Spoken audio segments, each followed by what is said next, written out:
Vamos às notícias.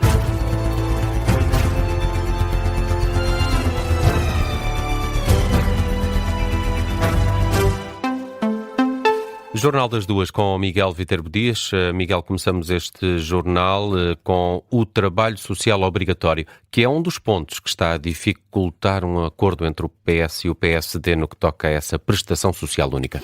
A discussão e votação na especialidade foi adiada para esta tarde, a pedido dos sociais-democratas. Assim, a Comissão Parlamentar de Trabalho, Solidariedade e Segurança Social vai reunir apenas depois do plenário, por volta das 5h30 da tarde. O observador sabe que o trabalho social obrigatório, enquanto condição para receber a prestação social única, bem como a criação de um canal de denúncias para fiscalizar a atribuição deste apoio social, estão no centro das negociações que ainda decorrem entre o PSD e o PS. Esta manhã o observador deu conta de que Hugo Soares e Eurico Brilhante Dias estiveram reunidos neste esforço de aproximação do PSD aos socialistas. Já o Chega aponta à falta de evolução em matérias relacionadas com os imigrantes. Fonte do partido de André Ventura diz ao observador que há duas condições para o Chega viabilizar a prestação social única. O Chega quer que os imigrantes que vêm de fora da União Europeia tenham de contribuir durante um período mínimo antes de receber subsídios e também a proibição de atribuir casas públicas a quem cometeu crimes. Diz esta fonte do partido de André Ventura que estes são os dois temas que estão a bloquear as negociações entre PSD e Chega. E o diploma da perda de nacionalidade vai voltar ao Parlamento no início de julho. O Chega agendou para 3 de julho a reapreciação do decreto que altera o Código Penal para permitir a perda de nacionalidade, que foi chumbada pelo Tribunal Constitucional. Este diploma pretende criar uma pena acessória de perda de nacionalidade.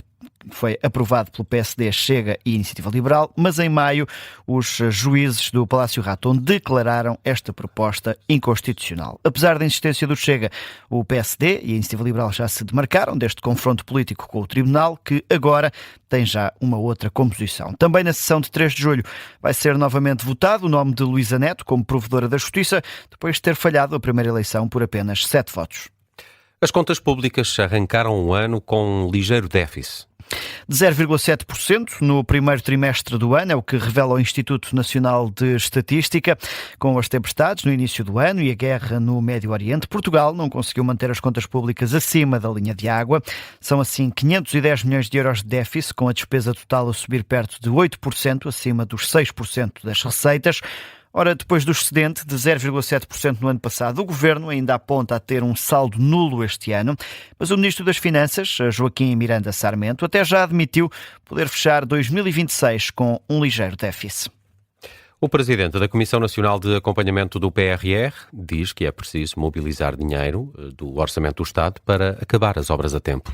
Pedro Dominguinhos alerta que há dezenas de obras em atraso face ao aproximar do prazo final do Plano de Recuperação e Resiliência e que para resolver esta situação é preciso mobilizar recursos que podem vir do Orçamento do Estado. O Jornal Público dá conta de uma carta enviada pela Associação Nacional de Municípios ao Governo a pedir ajuda urgente. Já na Rádio Observador, Pedro Dominguinhos confirma esse cenário e revela as áreas mais afetadas pelo incumprimento dos prazos das obras. Eu estimo que entre escolas, centros de saúde e lojas de cidadão possamos estar a falar de algumas dezenas de projetos que não vão ficar concluídos no dia 31 de agosto e eu confirmo também aquilo que o público noticia, que várias autarquias têm recebido, eu diria, contactos e mesmo missivas oficiais para a rescisão dos contratos porque as obras não ficarão concluídas.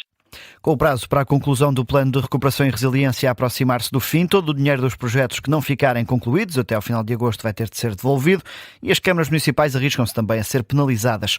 O presidente da Comissão Nacional de Acompanhamento, do PRR, explica que não são só as obras das autarquias que estão atrasadas, também as do setor social e perante este cenário, Pedro Dominguinhos pede ação ao Governo para encontrar uma solução. Se quisermos resolver essa situação de uma forma harmoniosa, isso implicará necessariamente mobilizar outros recursos, ou do BEI, ou do PT 2030, ou do Orçamento de Estado, ou também, em muitos casos, perdoa-me a expressão, sacrificar muito daquilo que são as receitas próprias das próprias instituições, mas muitas delas não terão essa mesma capacidade. Sim. Portanto, este é um processo que é particularmente exigente, naturalmente, e que exige uma articulação muito forte entre o Governo, entre as entidades dos beneficiários intermediários e os beneficiários finais, para se tentar encontrar uma solução.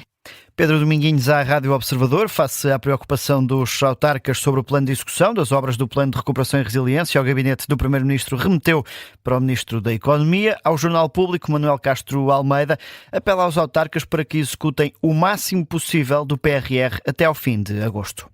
Uma onda de calor está a afetar a Europa e esta manhã quase 70 mil casas ficaram sem eletricidade em França devido às temperaturas elevadas. O ex-presidente do Instituto Português do Mar e da Atmosfera, Miguel Miranda, considera que Portugal está, apesar de tudo, melhor preparado do que estes países para responder às temperaturas elevadas. A grande preocupação em Portugal é a questão dos incêndios.